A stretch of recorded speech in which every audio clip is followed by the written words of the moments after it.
اگر کوئی آدمی اپنے جسم کا کوئی حصہ اپنے والدین یا کسی رشتہ دار کو ڈونیٹ کرتا ہے جبکہ ڈاکٹروں نے اسے یہ بھی بتایا ہو کہ اس سے موت واقع ہو سکتی ہے، لیکن پھر بھی وہ کوئی عضو اپنا ڈونیٹ کر دیتا ہے اور اس سے موت واقع ہو جاتی ہے، تو کیا یہ خودکشی کے زمرے میں آئے؟ جو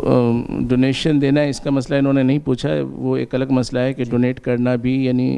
جائز نہیں ہے، اور بہت ہی خاص شکلیں ہو سکتی ہیں جس میں کچھ گنجائش ہو سکتی ہے، وہ موقع پہ بتایا جا سکتا ہے۔ اور یہ جو ایسی صورت بھی تھی کہ اس کے اندر ان کے مرنے کا بہت وہ خدشہ تھا، تو ایسی یعنی ویسے ہی ایک چیز جائز نہ ہو اور پھر اس میں اس قسم کی حساسیت ہو تو اس کی حرمت اور بڑھ جائے گی۔ لیکن اس کو یہ کہنا، کیونکہ اس میں یہ یقینی بات نہیں ہے کہ وہ مر جائے گا، تو اس وجہ سے اس کو یہ کہنا کہ یہ بالکل خودکشی ہے،